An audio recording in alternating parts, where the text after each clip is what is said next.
నాతో పాటు ఈ ప్రెస్ మీట్లో కాంగ్రెస్ పార్టీ స్పోక్స్ పర్సన్ లింగన్ వైకాని గారు ఈ ప్రెస్ మీట్ పెట్టే ఒక ముఖ్య ఉద్దేశము తెలంగాణ రాష్ట్రంలో జూబ్లీ హిల్స్ ప్రజలు ఇచ్చిన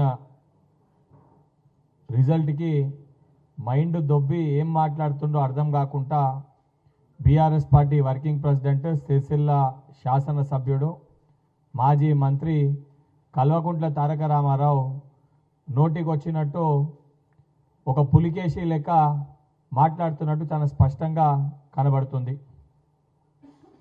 కేటీఆర్ మాట్లాడుతూ ఎప్పుడన్నా కూడా ఏ సిస్టంలోనన్నా ప్రభుత్వంలో మనము పనిచేసినప్పుడు దాని తర్వాత ఆ సంబంధించిన శాఖలలో అవకతవకలు జరిగితే వాటిపైన సంబంధించిన వ్యవస్థలు కానీ ఏమన్నా ఆరోపణలు చేసినప్పుడు కంప్లైంట్ చేసినప్పుడు సిస్టమ్ ప్రకారంగా ప్రొసీజర్ ప్రకారంగా చర్యలు అనేటివి ఉంటే అది సర్వసాధారణం. రాజకీయాల్లో ఉన్నప్పుడు నిజంగా మనం పరిపాలన చేసినప్పుడు తప్పులు జరగకపోతే తప్పులు చేసుండకపోతే ధైర్యంగా బలంగా గట్టిగా వాటిని ఎదుర్కొని నిరూపించుకోవాల్సిన బాధ్యత రాజకీయ నాయకులుగా మన పైన ఉంటుంది. దాన్ని మర్చిపోయి ఏదో ఏసీబీ సంబంధించిన వ్యవస్థ దానికి సంబంధించిన ప్రొసీజర్ ప్రకారంగా ఈ ఫార్ములా కేసులో జనరల్గా ఏ పొలిటీషియన్ అన్న విచారించాలంటే రూల్ ప్రకారంగా మొదట గవర్నర్ గారి అనుమతి ఇనిషియల్గా దాని తర్వాత దానిపైన సంబంధించి ఛార్జ్ షీట్ చేయాలంటే 2 సార్లు అనుమతి తీసుకోవాల్సిన అవసరం ఉంటుంది. అదే సందర్భంలో ఐఏఎస్ అధికారులు అయితే ఫస్ట్ ఫేజ్లో ఆ పవర్స్ అనేటి స్టేట్ గవర్నమెంట్కి ఉంటుంది. రెండో ఫేజ్ ఛార్జ్ షీట్ వేయాలంటే డిఓపిటీలో వాళ్ళు అధికారం ఏదైతే పర్మిషన్ తీసుకోవాల్సిన అవసరం ఉంటుంది. స్టేట్ గవర్నమెంట్ ఎంప్లాయీ A3లో ఉన్నాడు కాబట్టి ఆ ప్రొసీజర్ ప్రకారంగా ఆయన పైన సిస్టమ్ ప్రకారంగా స్టేట్ గవర్నమెంట్ చర్యలు తీసుకుంది. ఇది జనరల్ ప్రొసీజర్.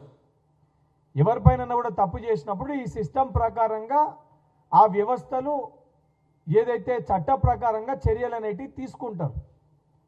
గవర్నర్ గారు ఏదైతే వారికి ఉన్న సమయంలో 90 రోజుల లోపల వారు ఏదైతే అనుమతి ఇవ్వాలి దానికి సంబంధించి వారు అనుమతి ఇచ్చారు. అదే సమయంలో డిఓపిటీకి కూడా లెటర్ పెట్టారు అనిల్ కుమార్ గారి విషయంలో. కాబట్టి అది కూడా రావాలి. అది వస్తే ముగ్గురిని కలిపి కూడా విచారిస్తారు.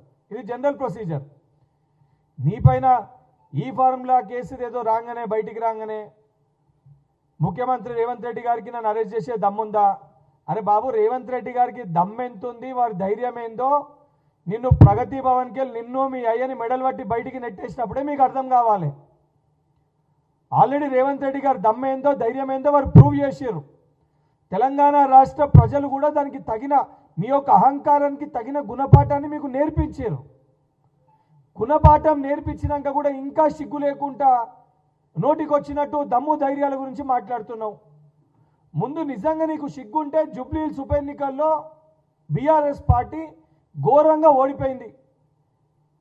ఘోరంగా ఓడిపోయిన దానికి నైతిక బాధ్యత వహించి బీఆర్ఎస్ పార్టీ శ్రేణుల్లో నిజంగా భరోసా ధైర్యాన్ని నింపాలంటే నువ్వు నీ వర్కింగ్ ప్రెసిడెంట్ పదవికి రాజీనామా చేయాల్సిన అవసరం ఉండే.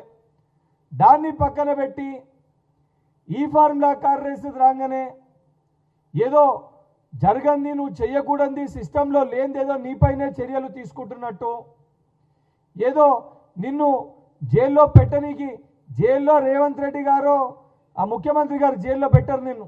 ఆ సంబంధించిన సిస్టమ్ ఏదైతుందో చట్ట ప్రకారంగా దానికి సంబంధించిన దానిపైన ఎంక్వైరీ అవుతుంది. ఎంక్వైరీ అయినాక అది కోర్టులో దాన్ని సబ్మిట్ చేస్తారు. న్యాయస్థానం దాన్ని నిర్ధారించి దానికి శిక్ష ఖరారు చేస్తుంది. ఆ కనీస ఇంగిత జ్ఞానం లేకుండా ఆలోచన లేకుండా ఏదో ఉబులాట పడిపోయి రేవంత్ రెడ్డి గారి పైన మాట్లాడితే నేనేదో పెద్దగా అయిపోతా లేదా నేను జైల్లోకి పోవాలని ఒక ఉబులాటంతో నువ్వు మాట్లాడుతున్నట్టు చాలా స్పష్టంగా కనబడుతుంది. నిజంగా నీకు సిగ్గుంటే వాస్తవాల విషయం పైన మాట్లాడాలి.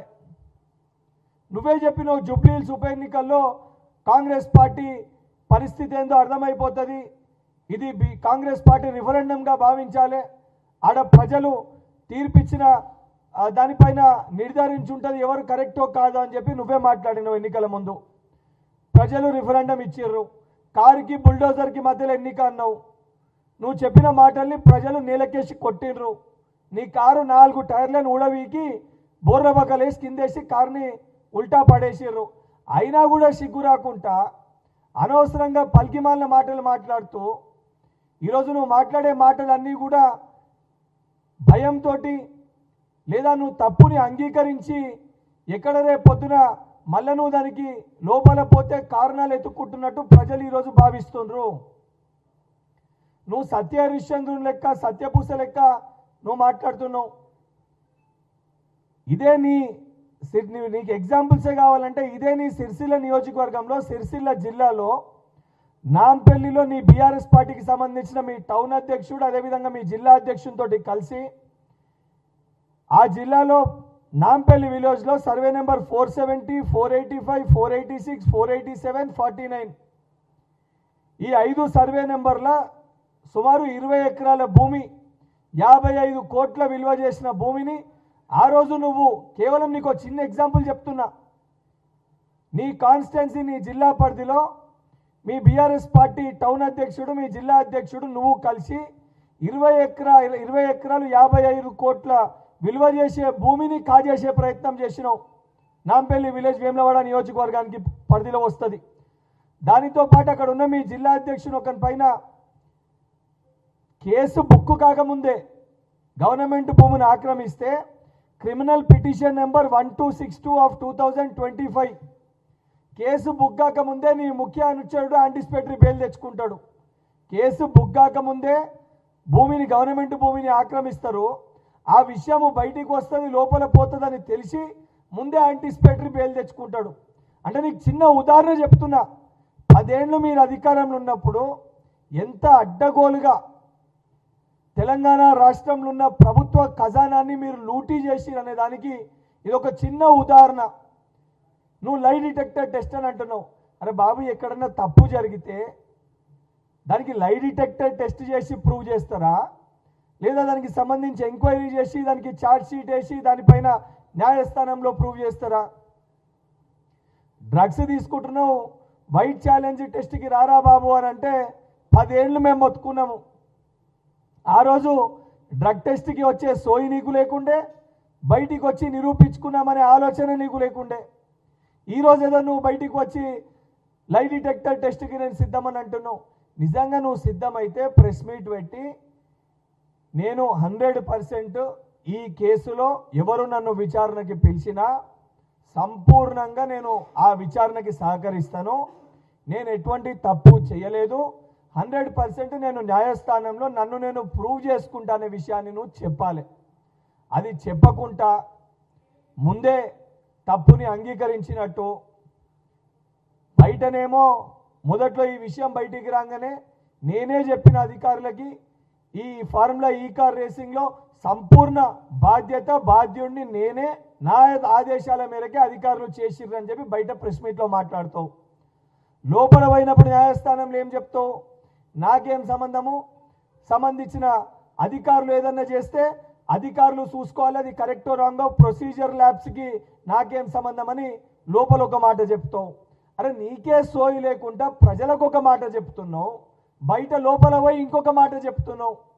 నిజంగా నీకు చిత్తశుద్ధి బాధ్యత ఉంటే ధైర్యంగా బయటికి వచ్చి అవును ఈ ఫార్ములా కార్ రేసింగ్లో నేనే అధికారులను ఆదేశించిన, ఈ ప్రొసీజర్ ఫాలో కమ్మని నేనే ఆదేశించిన, 100% ఈ ప్రొసీజర్ కరెక్ట్, ఇది ముఖ్యమంత్రి గారి నోటీస్లో కూడా ఉంది, ఆనాటి ముఖ్యమంత్రి గారి నోటీస్లో కేసీఆర్ గారి నోటీస్లో ఉంది అని తండ్రి కొడుకులు ఇద్దరు ప్రెస్ మీట్లో కలిసి కూర్చొని చెప్పి అవును నా కొడుకు ఆ రోజున్న మంత్రి నాకు చెప్పే ఈ పని చేసిండని చెప్పి అంగీకరించవచ్చు కదా. అంగీకరిస్తే దానికి సంబంధించిన ఏసీబీ విచారణ చేస్తుంది, ఛార్జ్ షీట్ వేస్తుంది, న్యాయస్థానంలో దాన్ని పెడతారు, అది కరెక్టో కాదో ప్రూవ్ అవుతుంది. అవన్నిటినీ పక్కన పెట్టి ఈరోజు ఏదో నీ పైన కేసు బుక్ కాగానే నిన్ను అరెస్ట్ చేస్తారనగానే నువ్వేదో తెలంగాణకి నువ్వు ఒక జాతిపిత లెక్క నేను అరెస్ట్ చేస్తే అది ఒక పెద్ద నేరం అన్నట్టు, నువ్వు అసలు మొత్తము రూపాయి తెలంగాణ సొమ్ముని దోచుకోకుండా తెలంగాణ రాష్ట్ర అభివృద్ధి కోసము కుటుంబ సమేతంగా మీరు కృషి చేసినట్టు, మీ పైన చర్యలు తీసుకోవద్దన్నట్టు పిచ్చి పిచ్చి మాటలు మాట్లాడితే తెలంగాణ ప్రజలే రేపు పొద్దున నిన్ను రాళ్లతోటి కొట్టే పరిస్థితి ఏర్పడుతుంది. మళ్ళీ చెప్తున్నా కేటీఆర్, ఈరోజు తెలంగాణ రాష్ట్ర ప్రజలు నిన్ను చూస్తే కనీసము ఎలుక కూడా నీ మాటలకి భయపడి వెళ్ళే పరిస్థితి లేదు. ఈరోజు ఒక పులికేసి లెక్క చూసే పరిస్థితి ఉంది. నువ్వేదో పులి లెక్క గార్జిస్తున్నా, పులి లెక్క మాట్లాడుతున్నాను అనుకుంటున్నామో కానీ నిన్నొక్క పులికేసి లెక్క చూసే పరిస్థితి ఈరోజు ఉంది. మళ్ళీ చెప్తున్నా, నిజంగా నీకు చిత్తశుద్ధి బాధ్యత ఉంటే ఈ విషయాలపైన నిన్ను నువ్వు ప్రూవ్ చేసుకొని బయటికి రా. ప్రభుత్వము, ప్రభుత్వ సంస్థలు, పార్టీ, ప్రభుత్వము, సంస్థలు అన్నీ వేరే వేరే చర్యలు తీసుకునేటి సంబంధించిన సంస్థలు అవకతవకలు జరిగినప్పుడు ఆ సంస్థలో పరిధిలో ఉన్న ప్రొసీజర్ ప్రకారంగా వాళ్ళ డ్యూటీస్ని వారు నిర్వహిస్తారు. ఆ డ్యూటీస్ ప్రకారంగా తప్పు చేసిన వాళ్ళ విషయాలన్నీ కూడా ఆధారాలు చట్టం ముందు, న్యాయస్థానాల ముందు ఏదైతే ఎవిడెన్సెస్ తోటి పెట్టడం జరుగుతుంది. ఆ ఎవిడెన్సెస్ ప్రకారంగా న్యాయస్థానము ఎవరినన్నా నీకు కానీ, నాకు కానీ, కేసీఆర్ గారికి కానీ, లేదా మీ చెల్లెకి కానీ ఎవరికన్నా కూడా చట్టం ఒకటే. కేసీఆర్ గారి కుటుంబానికి తెలంగాణ రాష్ట్రంలో సపరేట్ చట్టము, సపరేట్ రూల్స్ అనేటివి ఉండవు. నువ్వు ఇటువంటి పిచ్చి పిచ్చి చిట్చాట్లో మాటలు మాట్లాడుకుంటూ గౌరవ ముఖ్యమంత్రి గారి గురించి, వారి యొక్క దమ్ము గురించి, ధైర్యం గురించి మాట్లాడే నైతిక అర్హత నువ్వు కోల్పోయినవు. నిజంగా బీఆర్ఎస్ పార్టీ బాగుపడాలి, ఏదైతే నిజంగా బీఆర్ఎస్ పార్టీ బాగు కోసం ఆలోచించేది ఉంటే నైతిక బాధ్యత వహించి జూబ్లీహిల్స్ ఎలక్షన్స్కి నువ్వు నీ పదవికి రాజీనామా చేయాలి. రాజీనామా చేయకుంటే ఎక్కడ హరీష్ రావు గారు, అదేవిధంగా సంతోష్ రావు వీళ్ళందరూ కలిసి మీ నాయన దగ్గర ఒత్తిడి చేసి నేను రాజీనామా చేయిస్తారని ఒక భయంతో మీడియాతోటి ప్రెస్ మీట్, చిట్చాట్ అని చెప్పి పెట్టి ఈ ఇష్యూని డైవర్ట్ చేయడానికి కొత్త కొత్త కోణాల్ని తీసుకొని వచ్చి కొత్త కొత్త మాటల పైన, జరగని ఇష్యూస్ పైన, ప్రభుత్వంలో అవకతవకలు జరిగినాయి అనే విషయాలపైన నువ్వు దాని గురించి మాట్లాడుతున్నావు. దాని గురించి మా గౌరవ మంత్రి గారు ఆ సంబంధించిన గవర్నమెంట్ పాలసీస్ పైన, ఆ డెసిషన్స్ పైన వారు 4 గంటలకు వారి యొక్క ప్రెస్ మీట్లో వారు క్లియర్గా దానిపైన వారు స్పష్టత చేయడం జరుగుతుంది. ఇప్పటికన్నా సోయి తెచ్చుకొని తెలంగాణ ప్రజలకి 10 ఏళ్ళు రాబందులు లెక్క నువ్వు తెలంగాణ రాష్ట్రాన్ని దోచుకున్నావని చెప్పి స్వయాన నీ చెల్లెనే బయటికి వచ్చి రోజుకొక ప్రెస్ మీట్ పెట్టి మాట్లాడుతుంది. మీ చెల్లెనే నీ పైన ఆరోపణలు చేస్తుంది.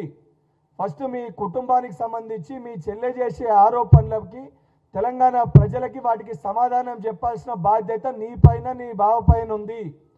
బావబొమ్మర్దులు ఇద్దరు కలిసి కల్వకుంట్ల కవిత గారు చేస్తున్న ఆరోపణల పైన తెలంగాణ సమాజానికి ముందు సమాధానం చెప్పండి. వాటికి సమాధానాలు చెప్పకుండా నోటికి వచ్చినట్టు ఈ విషయాలన్నింటినీ కూడా తప్పించుకునే ప్రయత్నం చేస్తే మొన్న జూబ్లీహిల్స్లో కనీసము డిపాజిట్లన్నా దక్కినాయి.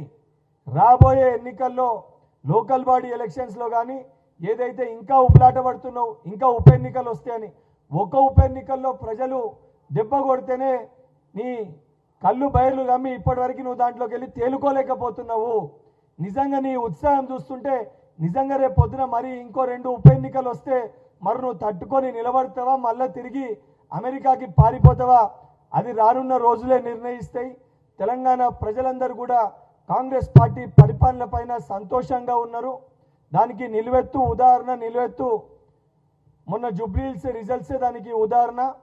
నిజంగా నీకు చిత్తశుద్ధి ఉంటే ఈ యొక్క ఎంక్వైరీలో మళ్ళా న్యాయస్థానాన్ని ఆశ్రయించి నన్ను అరెస్ట్ చేయొద్దు, నన్ను విచారణ చేయకూడదు, ప్రెస్ మీట్లో ఒక మాట మాట్లాడుతూ వెనుకకెళ్ళి ఇంకొక చర్యలు చేపడితే యావత్ తెలంగాణ సమాజము, ప్రజలందరూ కూడా గమనిస్తారు.